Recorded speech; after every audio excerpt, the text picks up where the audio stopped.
سلام و درود به همگی. خوش آمدید به یک قسمت دیگه ای از یادگیری انگلیسی از طریق اخبار روز دنیا.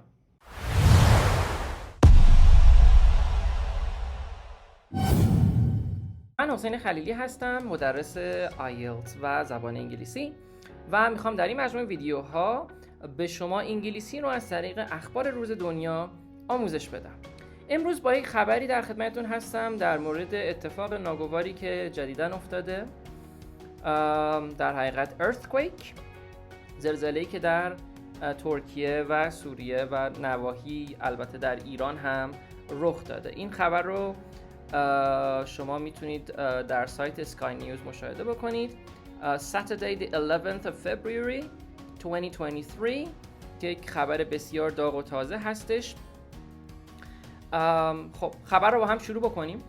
Nightmare scenario facing Syria as nearly 5.5 million people may be left homeless. Nightmare scenario. Nightmare که میشه در حقیقت یه خواب ترسناک یا کابوس. Nightmare scenario یعنی کابوس، یک سناریوی کابوسوار.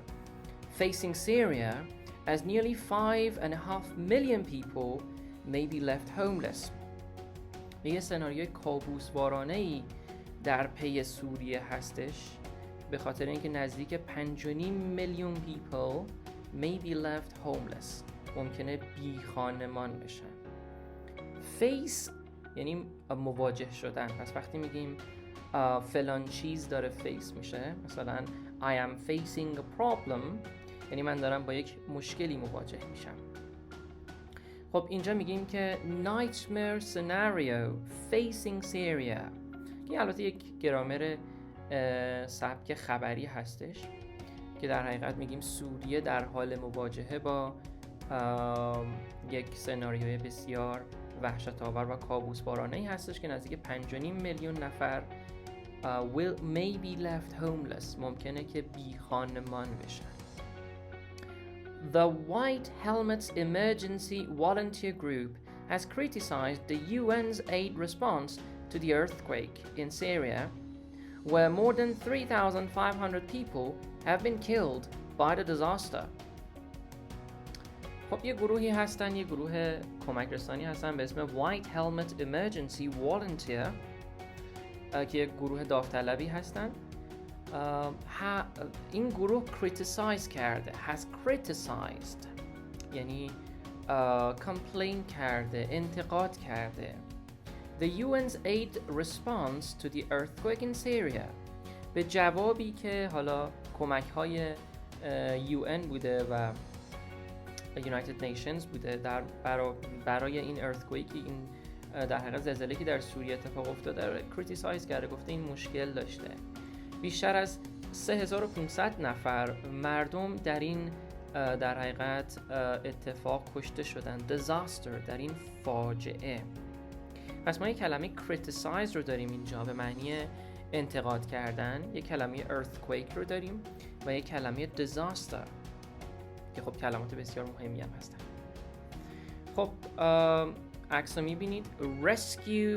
Rescuers search for survivors under the rubble in Idlib که خب rescuers میشه اون کسانی که در حال rescue کردن هستن، در حال نجات دادن هستن، پس اون مأمورین نجات. search for survivors در حال جستجو برای بازمانده ها. survivors یعنی کسانی که زنده موندن. under the rubble یا debris در حقیقت اون میتونیم بگیم زباله ها یا حالا چیزهایی که از ساختمون میریزه و دیگه قابل استفاده نیست رو بهشون میگن rubble. مثلا آجر شکسته، دیوار شکسته، اینا رو بهش میگن rubble. debris هم باقی مونده یه چیزیه، مثلا یک ساختمونی میریزه یا یک هواپیمایی سقوط میکنه و اون چیزهایی که ازش باقی میمونه رو بهش میگن debris که یه اس آخرش داره ولی خونده نمیشه. خب aid workers have said Syria is facing a nightmare scenario as nearly 5.5 million people may be left homeless following Monday's devastating earthquake.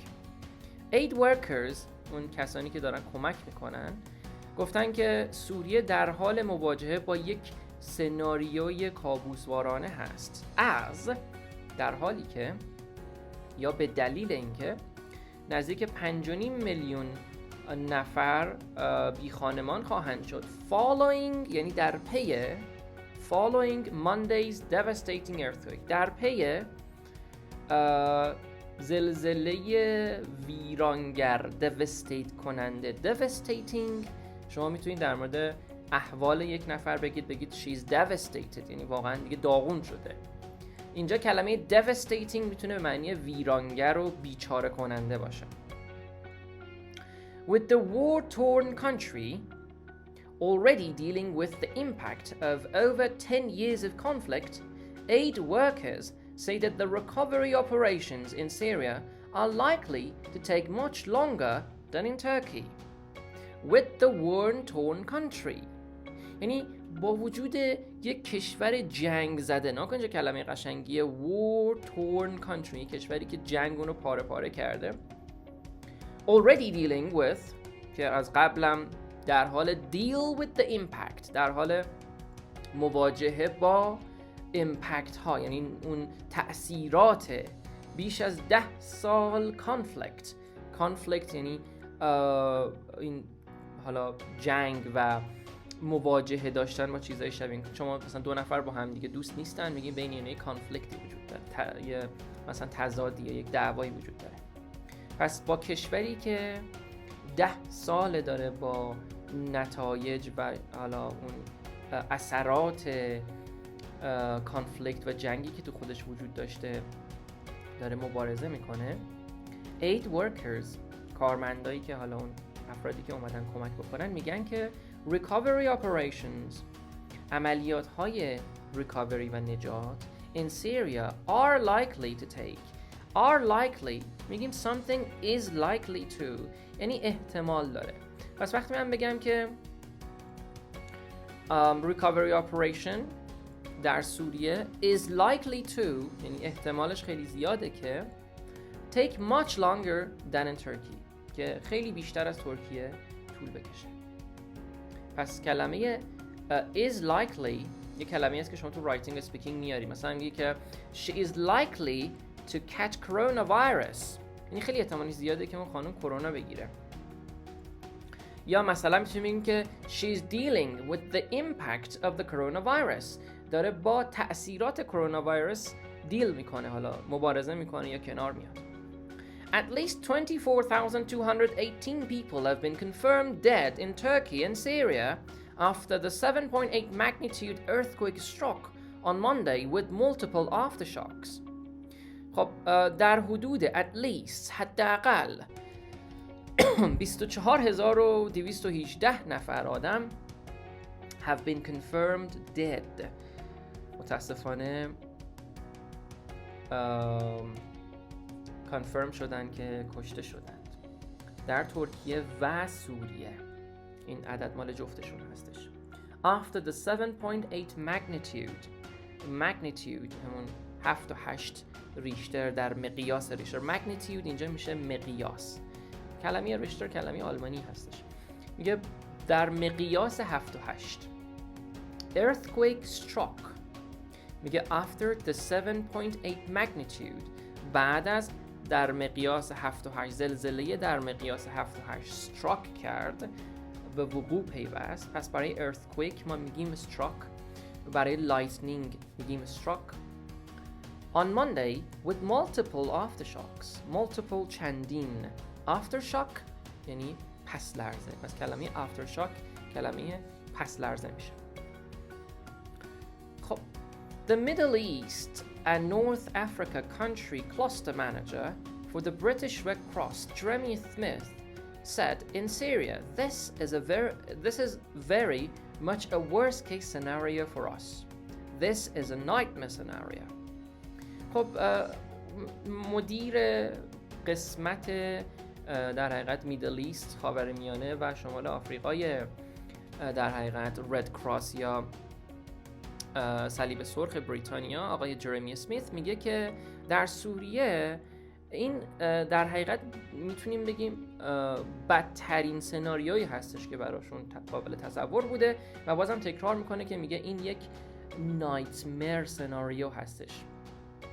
Due to countries already reduced medical, water and sanitation infrastructure, Mr. Smith said the response is going to be a longer period due to the challenges brought by the war, and that recovery efforts in Turkey will probably be a lot quicker. Due to میشه به دلیل اینکه ما همیشه بعد از due to یک اسم میاریم، به دلیل بارون، due to the rain, due to the war, due to هر چیزی.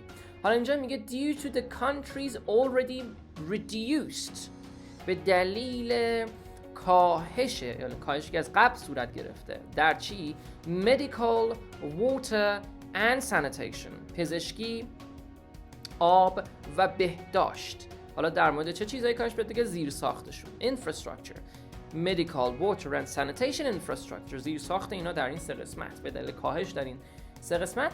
آقای اسمیت میگه که response is going to be longer، این جوابی که قراره، حالا این پاسخی که قراره جامعه جهانی بده طولانی تر خواهد بود، longer period due to the challenges، باز میگه due to، به دلیل چالش هایی که جنگ برای اونها به وجود آورده، و میگه recovery efforts و تلاش هایی که در ترکیه داره انجام میشه احتمالاً سریعتر خواهد بود. خب این کشور در جنگ نبوده دیگه. It comes amid warnings from the UN Refugee Agency, which said on Friday that nearly 5.5 million people may be left homeless by the earthquake. خب میگه که به دلیل حالا این وارنینگ هایی که در حقیقت قسمت رفیوجی یا پناهنده های آژانس پناهنده های در حقیقت UN گفته در روز جمعه که در حدود 5.5 میلیون نفر خونهشون رو از دست میدن و بی خانمان خواهند شد. At least 2,166 people have been killed. حداقل 2166 نفر تا به حال. وقتی داریم از present perfect استفاده میکنیم یعنی تا به حال کشته شده اند. البته پسیو هم هست. Have been killed. تا به حال کشته شده and in the opposition led northwest. Opposition led northwest یعنی یه ناحیه‌ای در شمال غربی که دست نیروهای مخالفه. Opposition held، ببخشید اگر led گفتم. Opposition held یعنی ناحیه‌ای که دست نیروهای مخالف رژیم هست و در کنترل اونهاست. A further 1,387 in government held areas. 1387 نفرم در منطقه تحت کنترل دولت کشته شده اند. و این در حقیقت آخرین اطلاعات رسمی هستش که according to the latest یعنی آخرین، جدیدترین official figures هم که خب توی رایتینگ آیلتس بسیار کاربرد داره، یعنی آخرین اعداد رسمی گزارش شده. Sky's Alex Crawford visited the northwestern province of Idlib که گفتیم northern west province دست opposition ها هستش. One of the country's hardest hit areas. Hard hit یه کلمه جالبه. Hard hit یعنی به سختی ضربه زدن. حالا میگه hardest hit areas یعنی یکی از مناطق از این کشور که به سختی ضربه خورده. One of the country's hardest hit areas and last remaining city outside Syrian President Bashar al-Assad's regime control. And last remaining city و آخرین شهر خارج از کنترل رژیم بشار اسد. خب یه مرور بکنیم. اول گفتیم nightmare میشه کابوس، سناریو که سناریوه، فیس مواجه شدن، homeless بی خانمان شدن، criticize یعنی انتقاد کردن، disaster فاجعه و همینطور devastating ویرانگر، بیچاره کننده. خب aftershock پس لرزه، infrastructure زیر ساخت و حالا یه سری کلمات و عبارات دیگه ای داشتیم که میتونید شما دوباره این ویدیو رو نگاه بکنید و ببینید. اگر که از این ویدیو لذت بردید و البته خب خبر قشنگی هم نبود، اما اگر فکر میکنید که این روش یادگیری براتون بسیار جذاب هست و خوب هست، لطفاً ویدیو رو شیر بکنید، به دوستان خودتون اطلاع بدید و حتماً سابسکرایب بکنید که حامی من بشید و من بتونم ویدیوهای بیشتری رو هر هفته تولید بکنم. و اگر سوالی، موردی، چیزی هست در مورد این کلمات و جملات، حتماً به من اطلاع بدید و خوشحال میشم که بدونم و در بهبود تولید این محتواها کمکی به من بشه. ممنون که تماشا کردید.